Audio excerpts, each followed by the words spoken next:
Happy Lord's Day, everyone! Welcome po sa ating online worship celebration. Kami po ay nagagalak na muli kayong makasama ngayong araw upang muling purihin ang ating Diyos na buhay. Sa isang buong linggong nagdating po at nagdaan, mayroon tayong mga bagay na dapat may pagpasalamat sa ating Panginoon. Kaya't ngayong araw po, tayo po ay magpupuri sa ating Diyos na buhay.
Patuloy po natin alayan ng isang awiting pagsamba ang ating Panginoon. Hallelujah.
pupurihin kita.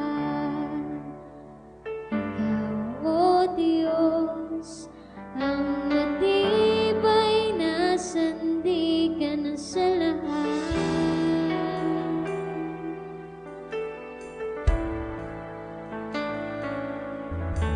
Mabuti ka, O Diyos, sa habang panahon.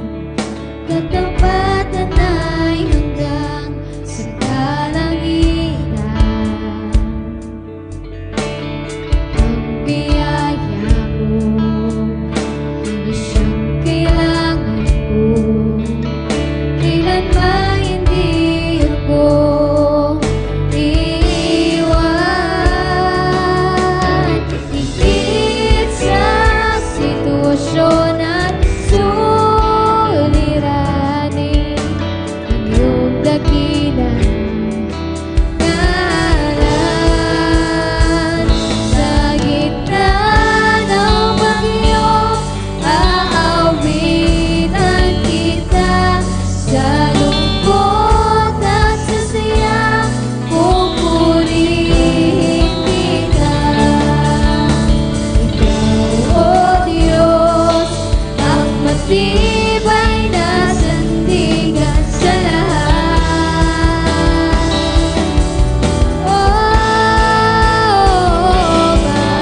Maglahong man ang langit at lupa, mananatili ang iyong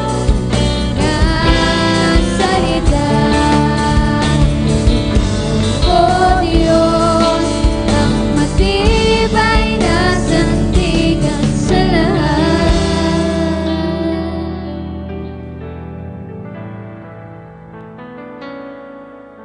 Saan man kagaling ang tulong mo? Ang tulong ko'y nagmumula sa iyo. Hindi mabibigo at di mapapahiya, sapagkat ikaw ang Diyos na tapat.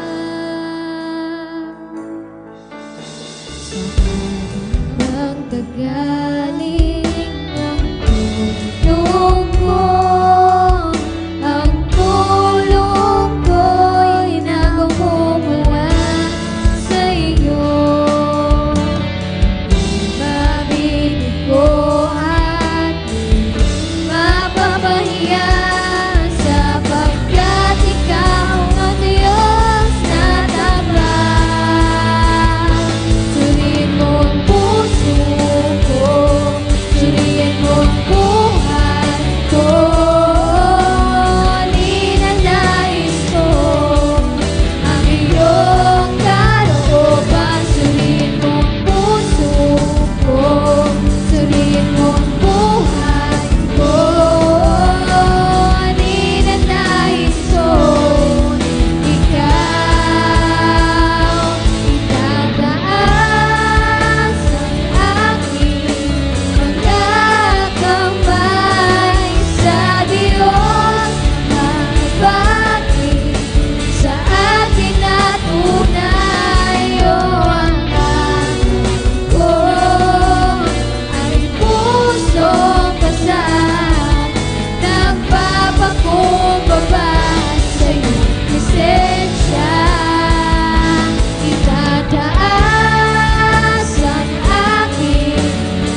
welcome to send your tithes and offering and your seed to the man of God. May the Lord bless your generosity and your support in our ministry. Kindly send your seeds and your tithes into this GCash account number, 0912-7327-627. God bless you bountifully.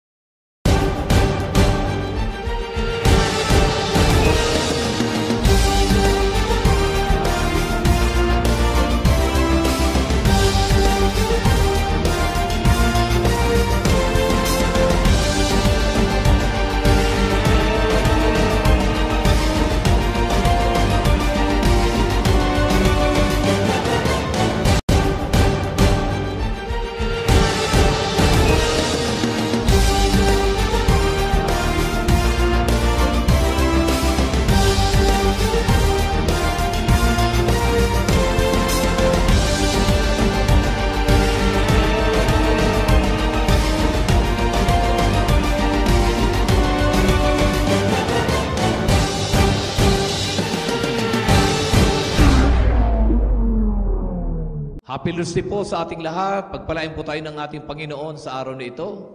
Sana kayo po ay patuloy na pinagpapala ng ating online worship celebration.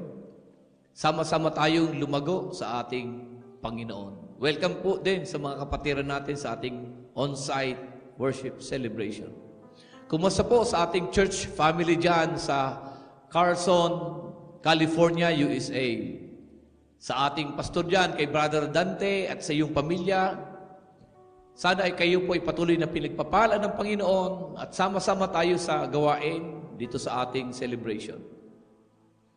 At sa lahat ng mga kapatiran po sa LGGM, lahat ng mga Connect leaders, maging masipag po tayo para sa gawain ng Panginoon. Yamang alam natin hindi nasasayang ang ating pagpapagal para sa Kanya.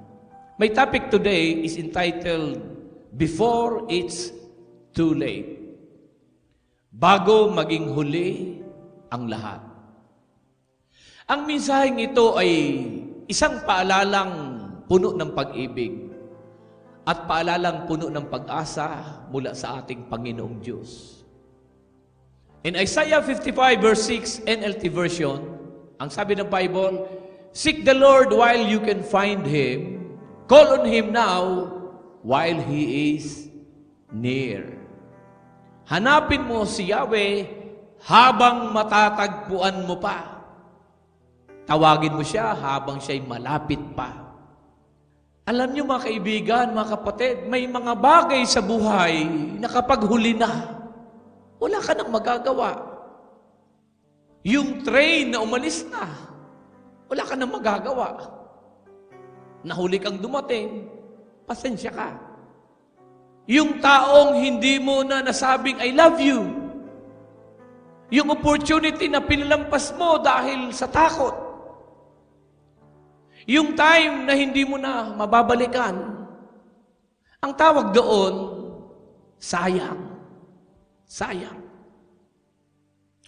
Matagal bago ni Noe, sinarhan ang daong na ginawa niya. Yung napakalaking arkang ginawa niya. Sinabi na niyang gugunawin ng Diyos ang mundo. Uulan at babaha. At magugunaw ang buong mundo. Sabi niya, magsipasok na kayo. Ang kaso, walang naniwala. Noong nag-uumpisa ng umulan at bumaha, sinarhan na ni Noe yung daong. Kaya kahit ano pa mang pagkatok, pakiusap ng mga tao na buksan yung daong. Ang sabi ni Noe, hindi pwede. Ang arkay sarado na. At kung may isang bagay na pinakaayaw ng Diyos na masabi natin sa huli, ay ang salitang sayang. Sayang. Yun ay ang sayang, hindi ko sineryoso ang Panginoon. Sayang, hindi ako sumunod sa Diyos. Sayang, hindi ako nakinig bago mahuli ang lahat. My point one is this. Mga kaibigan, life is short, so don't waste it. Ang buhay ay maikli. Huwag mong sayangin. Napakaiksi lang ng buhay po natin, mga kaibigan, mga kapatid. Huwag nating sasayangin ang maiksing buhay na ito. Sabi sa James 4 verse 14, "You are a mist that appears for a little while and then vanishes." Tayo isang parang hamog. Ang tao ay parang isang hamog, sandaling lumilitaw, ngunit kaagad-agad nawawala. Di mo ba napapansin ang bilis ng panahon? Parang kailan lang bata pa tayo. Ngayon, ang dami ng responsibilities, ang dami ng gampanin, ang dami ng nangyari. Walang may alam kung ilang taon pa ang itatagal natin. Walang may alam kung hanggang kailan tayo mabubuhay sa mundong ibabaw. So ito yung tanong, how are you using your time? Paano at saan mo ginagamit yung oras mo? Ginagamit mo sa pagtatrabaho. Ginagamit mo ang oras mo sa paghahanap buhay, pag-aaral, pagkita ng pera, pagpapalaki at pagpapaaral ng mga anak. Let me ask you, kapatid, are you investing in your soul? Are you investing in your purpose? Are you investing in eternity? Nag-i-invest ka ba para sa future mo? Sa eternity mo? Bago mahuli ang lahat, hanapin mo ang Diyos. Bago mahuli ang lahat. Ipamuhay mo na ang panawagan niya. Ipamuhay mo na yung layunin niya sa buhay mo bago mahuli ang lahat. Itama mo na ang mga dapat itama sa iyong buhay. Sabi sa kanta, kailan pa ibibigay ang buhay mo't lakas? Sa Kanya na nagbigay sa iyo ng buhay na wagas. Ang pangalan niyang banal, kailan maitatanyag kung wala ng pagkakataon at huli na ang lahat. At kung ang araw mo'y lumipas na, magawa mo pa kayang siya'y paglingkuran? Kailan pa kaya paglilingkod sa Diyos? Kung hindi ngayon, kailan pa? Mga kaibigan, life is short. Don't waste it. Pangalawa, don't wait until you are broken before you come to God. Do not wait until you are broken before you come to God. Huwag mong hintayin na durug-durug ka na bago ka lumapit sa Diyos. Ang Panginoon ay hindi option na lang kapag wala ka ng choice. Siya ang una mong dapat takbuhan, hindi ang huli mong pagpipilian. Pag nasagasaan ka na ng sasakyan, saka ka makakaalala sa Diyos. Maraming taong ganito, kapag okay na ako, lalapit ako kay Lord. Kapag wala na ako sa kasalanan, saka ako mag-serve. Kapag may time na ako, saka ako magbabasa ng Bible. Kapag lumuwag ang oras ko, saka ako pupunta ng church. Pero habang hinihintay mong maging ready, lumilipas ang oras at baka hindi mo na abutan ang chance. Ang aklat ng Lucas, kabanatang 15, tells us the story of the prodigal son. Buti na lang nakabalik siya bago mahuli ang lahat. But what if he never came back? Paano kung hindi nakabalik yung prodigal son? Bakit kaya kung kailan baldado na saka nakakatawag sa kanya? Kung kailan uugod-ugod na, Kung kailan mahina na, sakitin na, sa kayong tao nakakaalala sa Kanya. Kung kailan pasulok na ang adlaw. Bakit ginagawang last option ang Diyos? Sabi ng Ecclesiastes chapter 12, remember the Lord your God in the days of your youth. Ang gusto ng Panginoon sa panahong bata ka pa, sa panahong malakas ka pa, wala ka pang sakit, maayos pang lahat, kumilala ka na at maglingkod ka na sa Kanya. Kaya lang kadalasan sa tao, kapag nalapastangan na ng demonyo ang katawan, kapag nalapastangan na ng kaaway ang kanyang kalusugan, kapag nagkadurog-durog na ang buhay, kapag naubos ang kayamanan, saka lang isusuko ang buhay sa Diyos. Kaibigan, nag-aantay ang Panginoon, isurrender mong sarili mo sa Kanya. He is waiting for your surrender. Pangatlong puntos, kapatid, kaibigan, God's love is available now, but not forever. Hindi forever available sa oras na akala mong buhay ka pa. Ang pag-ibig ng Diyos ay available ngayon, pero hindi habang panahon na buhay ka pa, available. Opo, kaibigan, God is love. Yes, God is merciful. Pero wag mong aabusuhin ang grasya niya. Hebrew 9:27, each person is destined to die once, and after that comes judgment. Darating ang araw na haharap tayo sa Diyos. At ang tanong ay hindi gaano ka kabait, gaano ka kasikat, gaano ka kayaman. Hindi yun ang tanong pag humarap ka sa ating Panginoon. Sa harap ng trono ng Diyos, ang tanong doon ay, anak ba kita? Tinanggap mo ba ang alok kong kaligtasan? Tumanggap ka ba at nanalig kay Jesus? Don't wait until it's too late to accept the greatest gift of all, eternal life through Jesus Christ. Habang may pagkakataon pa, gawin mo na. Gawin mo na. Pang-apat na punto, the time to repent is now. Ang tamang panahon para magsisi ay ngayon.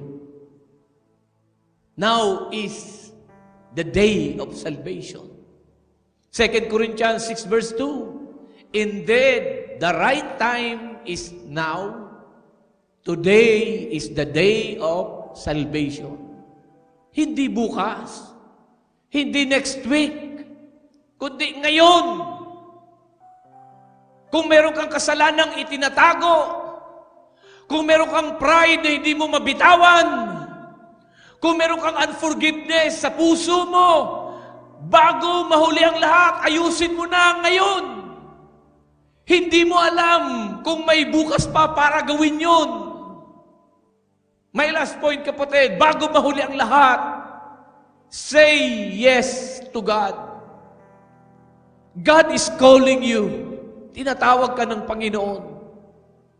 Hindi aksidente na naririnig mo ako sa oras na ito. Hindi aksidente na nababasa mo o naririnig mo ito. This is not just a sermon. This is a wake-up call to you.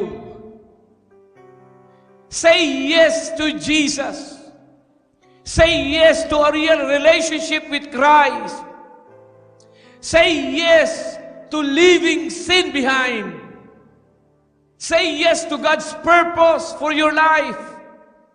Say yes to healing, forgiveness, and freedom. Say yes to God. Yes to Jesus. Isuko natin ang ating buhay, kapatid, sa ating Panginoon. Bago mahuli ang lahat, ngayon ka na maglingkod kay Lord. Lagi kong binabanggit sa post ko sa Facebook. Paglingkuran mong Diyos ngayon upang hindi mo pagsisihan ang araw ng bukas. Bago mahuli ang lahat, tumigil ka na sa kakatakbo palayo. Takbo ka ng takbo palayo. Tumigil ka na sa pagbibingi-bingihan sa tawag ng Diyos. Tumigil ka na sa pagiging busy sa mga raming bagay na wala namang eternal value.